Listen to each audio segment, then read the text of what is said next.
Manage Comics. Coming to you from a secret underground lair, these dedicated heroes discuss the business of comics, industry news, comic book retail issues, and the latest developments from Manage Comics. They are promoters of comics, champions of small business, and four-color heroes. They are the Manage Comics team.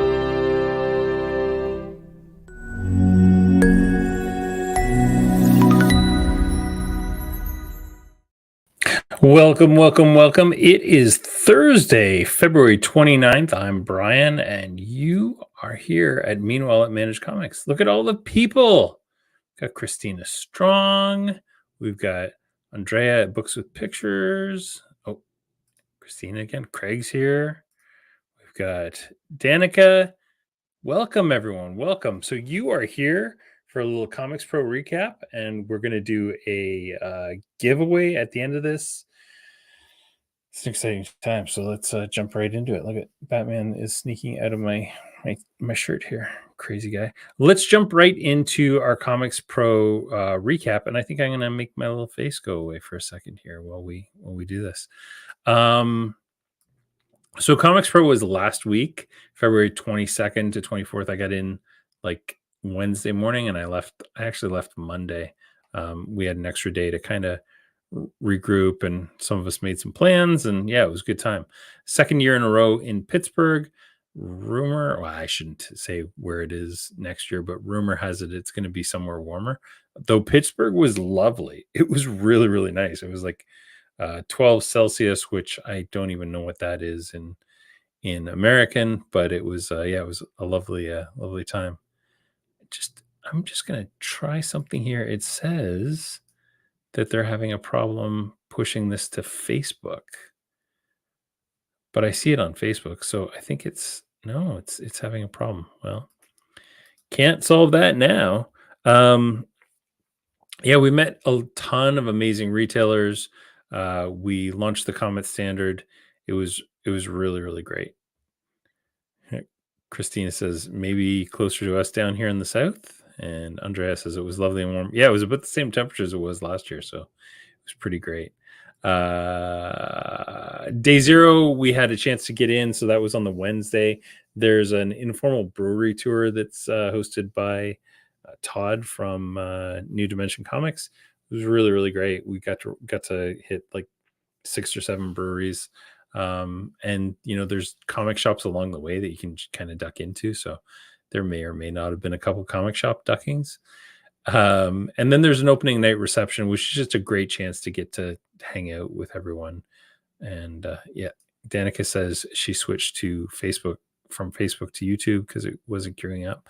Yeah, I don't know how to solve it. It's just telling me we are attempting to contact Facebook and it's not doing it. On day one, there were a ton of presentations from Diamond Distillery, First Second, Boom, Rocket Ship Entertainment, Magma, Comic Hub, PRH Distribution, Marvel, Games and Comics for Ukraine, CB4 Kids, Lunar Distribution, DC Comics, Ghost Machine, and The Experience. Just a ton of really great presentations. Plus, there was a vendor hall, so we had, I think, a total of 3 or 4 hours in a vendor hall where we were able to set up. Like you can see my little Managed Comics set up there, and we were able to demonstrate Managed Comics to a bunch of folks real quick. But there was some really cool news that came out of day one. Philip from Boom said that the industry needs new IPs and new franchises. It can't run off of exclusively Batman and Superman. And he said that Boom is at the forefront of that with stuff like Berserker and Something is Killing the Children. He introduced Man's Best, which I know I had heard of before, but I don't know why, but it hadn't really grokked for me. And I got to see the Ashcan at ComicsPro, and it's amazing. I think this is going to be one of the hits of the year. It has it's reminiscent of We3 without being hyper violent like that. And it looks really, really cool. I think it'll do really well. Armory Wars from Coheed and Cambria's guitarist, who also did like a little concert on, I think it was Thursday night. And they've got a bunch of new stuff that looks really good. Boom's always killing it. They're always doing really well. So it was great to see them, showing some of their up and coming stuff. Marvel had a big presence at the show, and they talked a lot about Blood Hunt, and they've got this red band version. They were showing off kind of what the gore looks like underneath the red band. It's not for me, but I get that there's folks out there that are interested in it. There's a huge nerd discussion about, is this creating alternate realities where a dude is cut in half in the red band, but he's not cut in half in the regular. I think that kind of nerdy stuff is so funny. And I love it. And Marvel really emphasized that they want to kind of move the price back to $3.99. So they've heard a lot of people complain about the pricing, and so they're trying to kind of hold the line at $3.99. There was a hilarious Reddit comment the other day from somebody that was like, "Yeah, remember when DC said they were going to hold the line at $2.99?" And I just piped in and said, "Yeah, that was 13 years ago." And the number of people that were like, "It couldn't have been that long ago." Really? Was it really? Yeah, it was 2011 that they announced holding the line at $2.99. So, yeah, I think $3.99 is probably a fair price.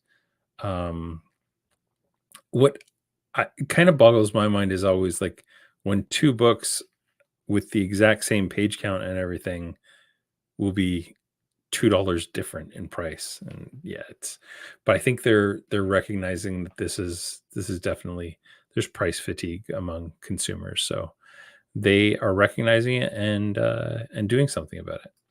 Speaking of doing something about it, DC was so excited to announce that Wednesday comics were back, and a bunch of us joked that they should have actually ended their presentation with that and just dropped the mic and walked off, because I've never heard such a massive ovation. And then they announced that they were going to return their FOCs to Mondays as well, which got another round of applause. Sunday FOCs, in my opinion, are terrible. I hate them because I hate getting support requests on Sundays for stuff that's like, often we can't do anything about it. I can't contact Lunar or Marvel to say, "Hey, you guys, your data's wrong. Can we get some clarification?" Because none of them are around till Monday. So at least on Mondays, we've got some support here. Billy Flake is here, and he says, FOC Sunday is the worst. So DC also announced the Absolute Power event, which will start with the FC Free Comic Book Day special in May. It's the big event from Mark Waid. I think Dan Moore is on the first issue, but I'm not positive. So yeah, this should be cool. Looking forward to that. Day 2 had even more presentations. We had Evans Art, Vault Comics, IDW Publishing, ComicsPro, Dynamite, Scholastic, First Comics, Mad Cave. Oh my god, First Comics was so funny. The dude that I forget his name. He's one of the OG founders though, but he was so funny. And the lady who now does, I forget her name. It just totally escapes me. She does like kind of the kids line. Kept on giving him the. You can't really see my neck, but she was giving him the cut sign. So yeah, it was really funny, but he was just like unvarnished and kind of hilarious. Mad Cave, Paper Cuts, One Press. I think that should say Oni Press, but I believe that my spell check fixed it for me. Thanks, spell check. PRH Publishing and Rebellion. And then ComicsPro also celebrated their charter members. So stores, all these stores have been around in ComicsPro for 20 plus years, which was pretty cool. We got a couple comments here. Let's take a look at the comments. We got Books with Pictures says, I'll read pretty much anything from either of the man's best creators. Yeah, Pornsack is great. And James, I can't remember the other dude's name. He's amazing, though. His art is gorgeous. And then I believe that's the hands up, applaud, hands up, applaud. So everybody do that. Variant Edition says, sure, you can price a comic at $4.99, but you got to add more pages. People need more for their dollars. Yeah, I absolutely agree. I don't understand why two 32-page comics are $3.99, $4.99, and $5.99. It doesn't make any sense right now. Marvel says holding at $3.99, but literally half their titles are $4.99. I know. Well, so Dan Buckley committed to moving a lot more titles to $3.99, so that was pretty good. And those things, number 57, I wanted to recommend adding barcodes in the window. That's for later. We'll talk about that later. We'll take questions later after I do the managed comic stuff, and that would be a great time to kind of take suggestions and things like that. And finally, Lunatech Comics says, hey, happy to be here. Happy to have you. Getting back to our slides, let's see. That was day 2.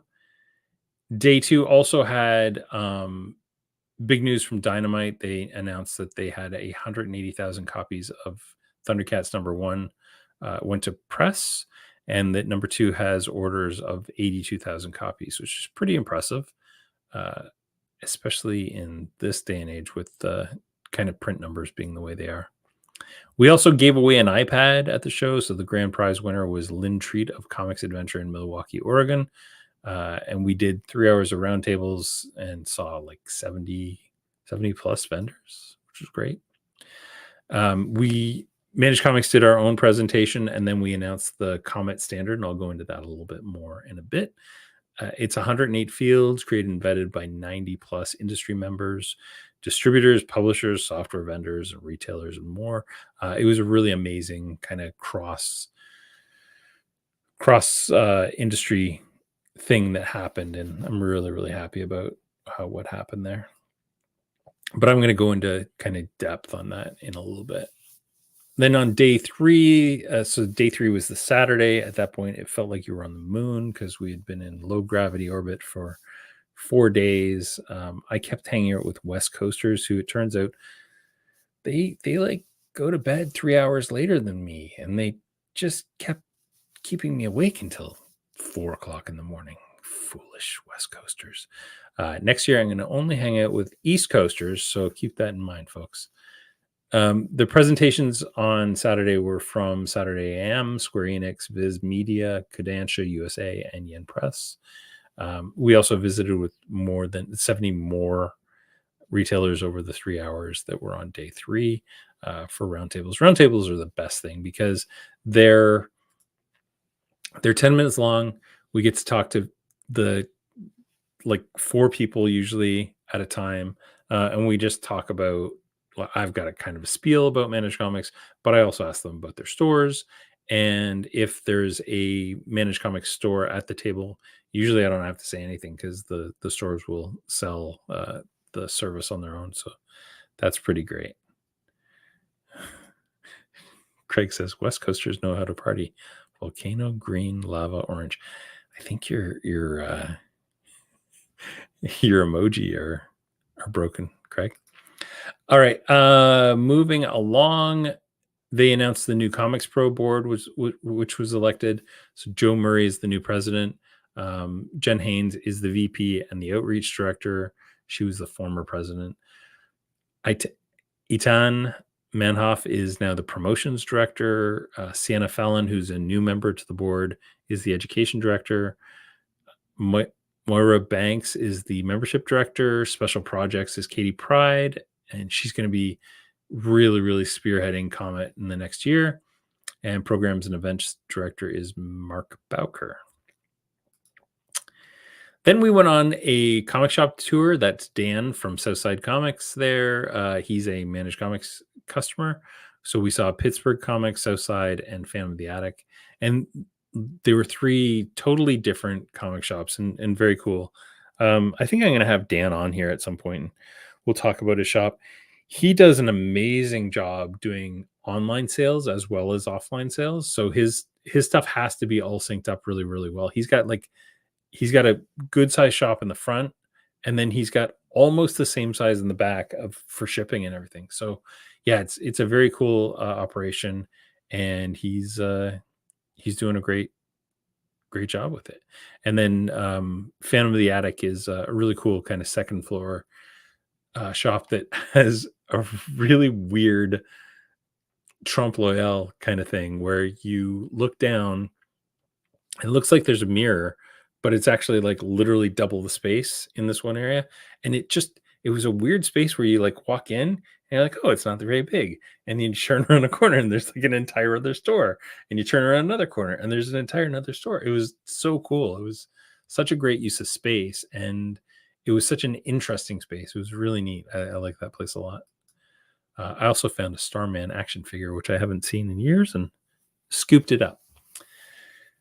We are now also part of the ComicsPro Advisory Council. So Managed Comics joined the Advisory Council along with 15 other publishers, distributors, point of sale, although I'm trying to convince them to say the word software vendors, and ComicsPro board members, and we'll work with them to address concerns in the industry. I think that's all my slides, eh? Yeah. Yeah, there I am. I'm back. All right, let's see. I missed this up a couple things. Yeah, all FOCs from DC. So there's still going to be some Diamond. If you're doing orders with Diamond for stuff that they get from Penguin Random House, those will still be on Sundays. But as of July, and I don't know whether that's July shipping or if it's July like calendar. I know July calendar, all comics move to Wednesdays. I feel like the FOCs will start to move off of Sundays in June. So hopefully we'll get our Sundays back. Yes, DC going to Wednesday and Monday FOC. Nice. Excellent. Moving along. No worries. Don't worry about it at all. That's it's part of the joys of, as you said, I'm working the shop at the same time. No worries at all. I think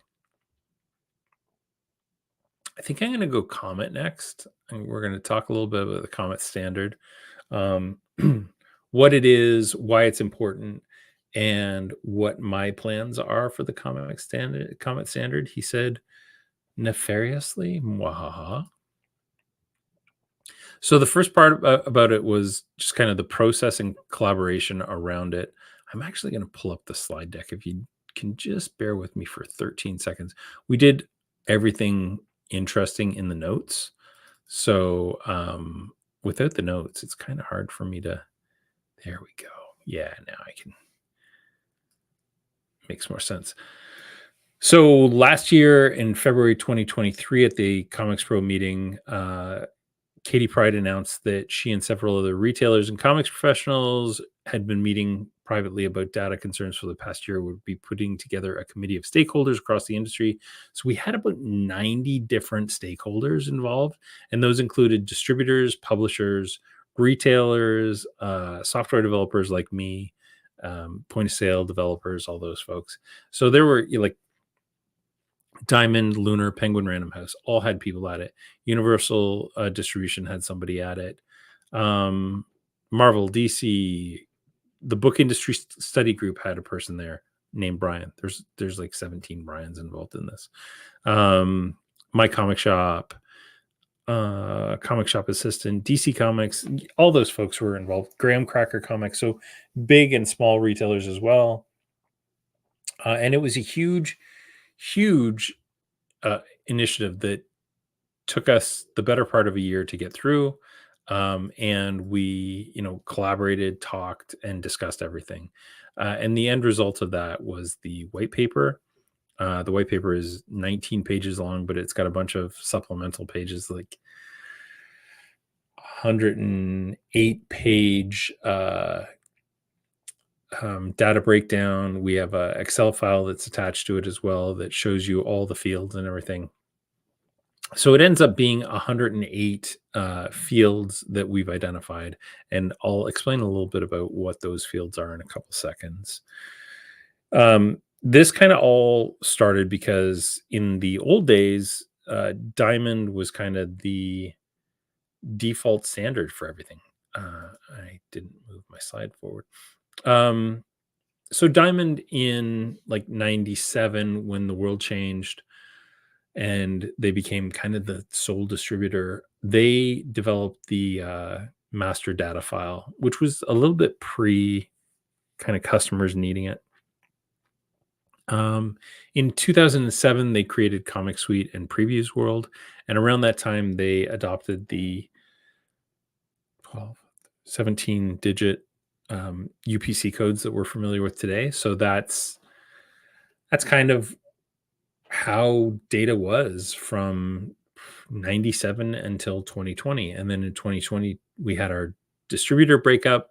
UCS and Lunar started, and all three companies were doing things entirely different. UCS and Lunar had different formats compared to Diamond, different formats among themselves. They were using different things for series code. So Lunar ended up starting to use DC's family codes as series codes. That's why Titans would have like 4 different series within the Titans family. And if you go to the DC Unlimited app today, you'll see that Titans and Beast Wars and Night Terrors are all under the Titans series. So it's kind of an internal thing. And it turns out Diamond was providing and creating a lot of the data that nobody really knew. So things like issue sequence number, which determines the sequence that a cover comes in. Things like, they were creating variant names for different variants. Things like series codes. Series codes weren't something that a publisher would create. They were something that Diamond would create for them. So kind of making all that stuff standardized again, I guess, and like creating standards for all of that is what we've worked on for the last year, and a lot more. So yeah, now that there isn't kind of a de facto standard, and I mean, the distributors are in a weird position where they can't really be cops, because if they're like, the publishers are kind of their customers. So if they say, no, we won't carry this unless you abide by these rules, unless all the distributors are saying the same things, and there's probably tricky things with like, competition rules and stuff like that. But unless they're all saying the same stuff, the publishers can kind of get away with whatever they want. So having the publishers commit to this as well as the distributors and the retailers is a huge thing. So because better data means that we can sell more stuff. So that takes us kind of to today, where we've got 3 different files that come in 3 vastly different formats, and that we have to ingest into one kind of thing and reformat on our own. And one of the things I don't particularly like about doing that is that I, Brian Garside, am making editorial decisions and distinctions on files and information that I don't feel I should be. I will happily, because it has to get done, but I don't think I should be creating storylines, for example. I think that storylines should be something that the distributors should create for us, because I could add stuff to a storyline that might not be there. And likewise, I could drop stuff out of a storyline that shouldn't be there. So we want to kind of get more and more of this information from, I should say, the actual distributors. So that's where some of that comes from.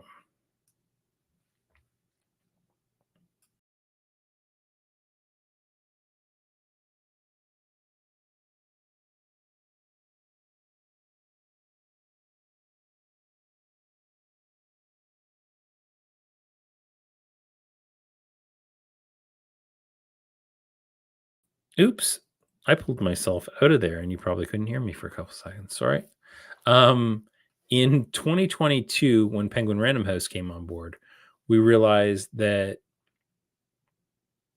there was a better, not necessarily better, but there was a more formal way of doing this. Penguin Random House came in with a lot of really great predefined fields that we hadn't seen before. And so we started kind of revisiting the whole thing, with multiple data sources having different data shared about the same individual item. We also started noticing that the data was drifting between different distributors. So Penguin Random House might have really, really good data on one thing, but Diamond had better data on another thing. And we get into this weird thing where we have to overwrite data based on who has kind of the most current data, and it's not always right. So we need a way to get the same data from everyone all the time. That sounds really exciting, doesn't it? But it is. And here's why. I'm going to try and do this without taking myself away. So I talked, it'd be better if it was just my face. I talked a little bit about this. There's 3 different types of costs for bad data. There's increased labor costs, there's loss of sales, and there's improper retail ordering.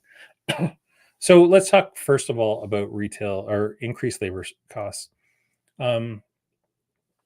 We track our time within Managed Comics, so I know how much time I'm spending on any given task, and I know how much my people are spending. So I ran a quick report that said over a 12-month period from 2022 to 2023, how much time were we spending cleaning up data? And the result I got was an hourly number. I multiplied that hourly number by how much I'm paying people, and it cost us $76,000. So in the room, I had everyone who deals with data hold up their hand, right? And there was, I would say, half of the audience held up their hands. So I'd say there was 80 people. Now, if it's costing me that much money, and remember, I have a fairly sophisticated system that does a bunch of pre-checks on things, but let's just say that it costs 76,000 for me. We multiply that by, let's say, 50 stores. That is $3.8 million that's costing the industry in labor costs, which honestly, that should be fixed right at the root. Like that should not even be happening. We might spend, 5 hours finicking around with things to make it fit a way that we want it to fit. Like, let's say that we want, I don't know, TPB to always read trade paperback, something silly like that. But that shouldn't be costing us $76,000 a year. Loss of sales is another thing.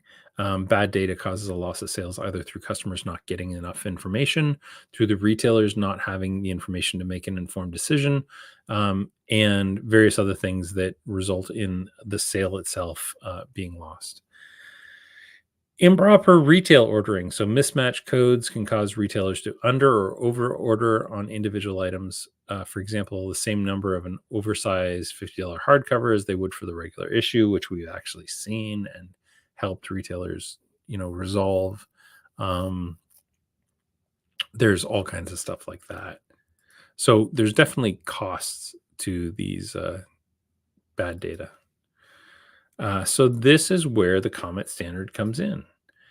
And the COMET standard is a way to help ensure information given to software vendors and shops is clean, consistent, true, and portable. It's a living document, the COMET standard itself, so it can flex with the future changes in the industry. And it's all based on something called atomic data. So atomic data is the smallest piece of information we can get. If we break down a title, it would be like Batman number 147 dash what's Joker year 1 bracket B cover Capullo version variant, right? Every one of those things is a discrete thing. So Batman is one thing. Number 147, B cover, Capullo variant, like all those things should be discrete so that we can reassemble it however we want to. So that leads to the key types of data and their owners. We've identified 3 different pieces of data. There's essential and core data, which are the responsibility of the publisher. Essential is the bare data that we need, that we need in order to get a product created. So it's literally title, UPC code, and price. Without any one of those things, we can't really create a product in the system. The UPC or ISBN is the primary identifier that we use all along. I'm going to interject for 1 second. Coliseum says, I'm working on something else. Do you mention a time standard? So you're soaking in it right now. We've already started implementing it. A lot of different places are really pushing it. Year 1 was identifying it. Year 2 is going to be implementing it. Our goal is that by the end of 2025, everybody will have adopted it. But my aggressive goal is to start using it as soon as possible. And I'm going to go over a couple ways that we're going to use it at the end of this part. So essential data, core data is everything that a publisher would use to describe a product. So it's everything that's everything like series title, series code, gosh, I'm trying to think, variant name, storyline sequence, like where does this fit in a storyline, all that kind of stuff as well. And extended data is the data managed by the distributor, and it's essentially how you order a thing and what the qualifiers and discount codes and everything are.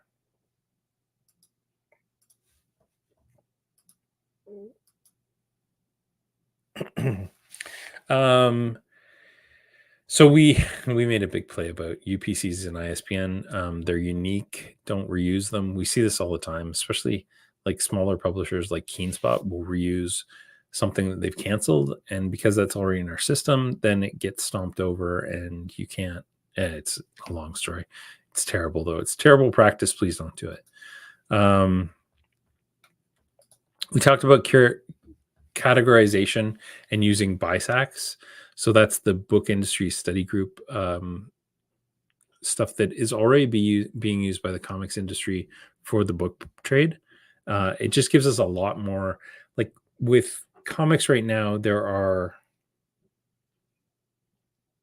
12 overall categories.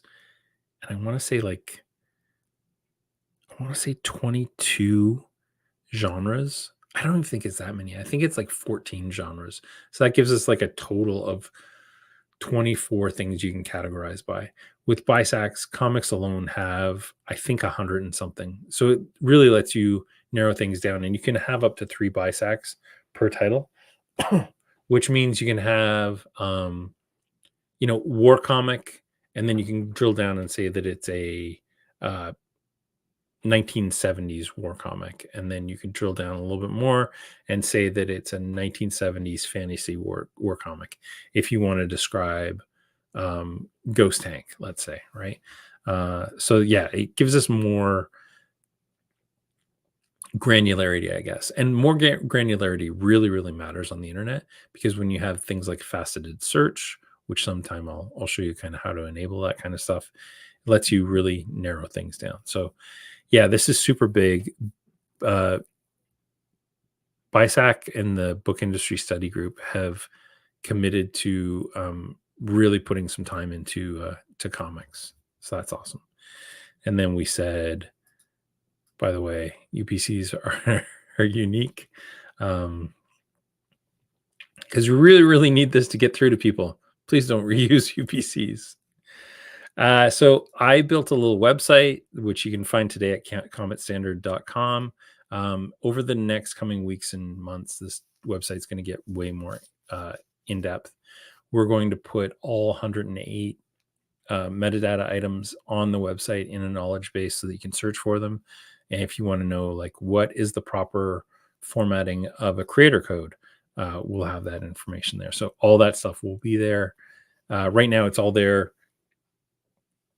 a little bit unstructured. So a couple things are in PDFs that I don't want to be in PDFs in long term, but I built it in a day. So hey, and it's an awesome site. It's fast. It's searchable. It is all the things that I do with all the websites that I build. Your websites that are on Shopify get found online because the same SEO principles that we use to create all the managed comics items are in place on your website. And that's why when you have Ultimate Spider-Man #2 on your website, it is one of the first sites that comes up for Ultimate Spider-Man 2 in your area. So that's the same with how we've built this site. It's all searchable, and all that good stuff is happening as well. We also created a little something called the COMET code, which is a code that we are asking distributors, publishers, retailers, and software developers to sign that just says that you support this. And that's going to let us get logos on the website. We want to have logos on the website, but we want to have, permission to use those logos. So you're going to see more and more of those logos over time. In terms of the next steps, distributors are working first to convert their current files to the new format structure by the end of 2024. We will have full adoption in the next month or so within Managed Comics. And what we're going to do is basically restructure our database so that it uses COMET, and we will just format any files that come into the COMET standard. Anything that's missing, we'll just leave null for now, but like the existing file structures all are in COMET. We've just added a bunch of stuff and kind of tweaked some stuff as well. Publishers are going to redouble their attention to providing correct and complete data as described in the standard. Point of sale system software providers will work to code ingestion pipelines for the new format structure by the end of 2024. We will be ready way before that. And I'm going to talk about a big project that we're going to do, which will help with this. Publishers and distributors will then work together to supply additional COMET standard data fields that are not currently be supplied. So over the next year, we're going to identify stuff that we need to add, and we're going to build that stuff as well. And if you're interested in this, if you're a nerd and you want to get involved, you can. You just go to cometstandard.com/contact, fill out the form, and get involved. And yeah, that's kind of it. And we talked a little bit about our Data Bros podcast, where we're going to talk with Katie and Jess who are the other two members of the COMET standard. So yeah, that's pretty exciting. And that's going to do that. The very last thing that I'm going to go through is this is just the presentation that we gave at ComicsPro. You all probably know this, but just in case you don't, Managed Comics subscription management on your website versus on another website like Previews World. So that means it's part of your website and you're getting all the traction of customers to your website. You own your own customers. All the data is maintained by us, and you don't have to worry about all this stuff we're talking about with COMET.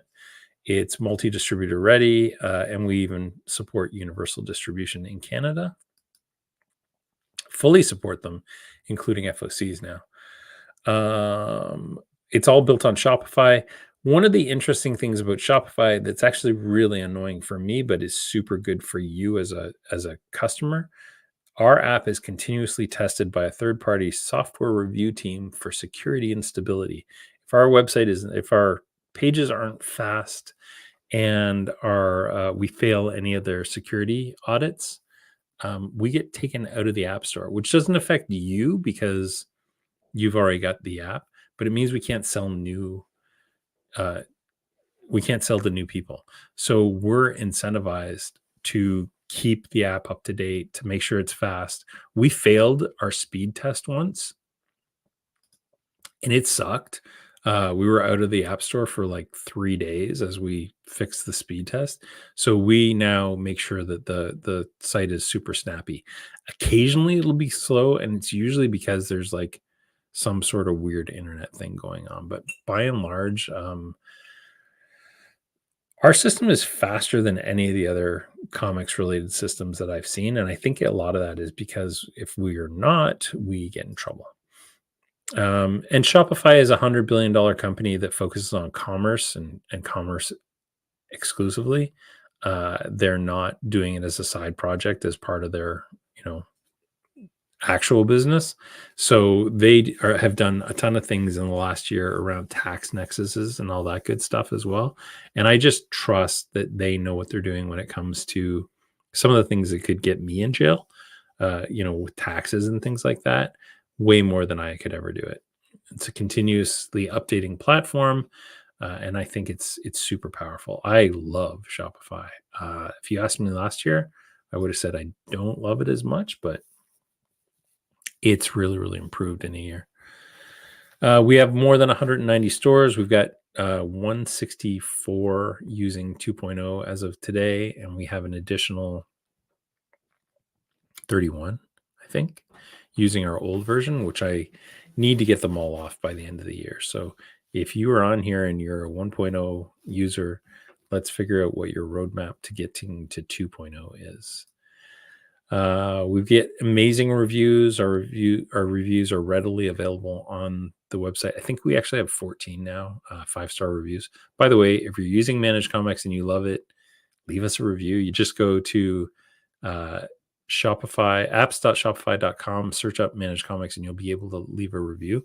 We really appreciate it. Every review helps because it means people see, how great it is. If you have bad things to say about it, maybe tell me first and we'll try and fix them before you go leaving a review. Yeah, we've got amazing engagement. The people that I love being at ComicsPro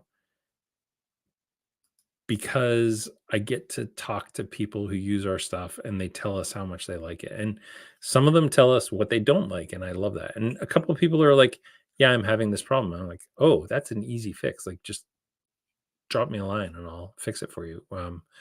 One, I think it was Planet Comics, was saying that their button on products wasn't showing up. That's a super easy problem. It's the JavaScript is not targeting properly. It takes 13 seconds to fix. So I said, shoot me a help ticket and we'll get that fixed. So yeah, I like hearing issues that we can solve. Yeah, things like this. Doug Sims from Heroes and Games said this app is the best reason to use Shopify. Supports the best I've ever encountered. App makes getting new customers so easy. We're signing up customers daily. Simon Thornton from Comics and Pop in Australia said, even as an international store located in Australia, this app is great. One of the best additions to our store we've ever made. Managed Comics saves heaps of time and headache. Dev team super invested in listening, updating, and fixing to make this the best app for comic stores. And we do that with ludicrous levels of support. We answer stuff quickly, as quickly as we can, even when I'm in Pittsburgh. And we've got a 5-person team, me, Craig in marketing, Taras in system development, Natalia, who's our lead programmer, and Max, who's doing our data updates. Plus, we have a secret team of 6 people who are store owners who help vet our roadmap and make sure that what we're working on makes sense. And we are agile and we move as the market needs us to. And then what do you need? Shopify. Shopify ranges, I found out, from 29 USD if you pay by the year to 79 USD. So if you're not using Shopify right now, there you go. There's a free version of the point of sale, and then there's a paid version as well. And that's that. So I am going to go away for 30 seconds while I put together. Craig just sent me the final spreadsheet for the contest. And I'm going to go ahead and put that together while I show you a little ad. And then by the time this ad's done, I'll be back. First, I have to find my ad. There we go. We'll do this one.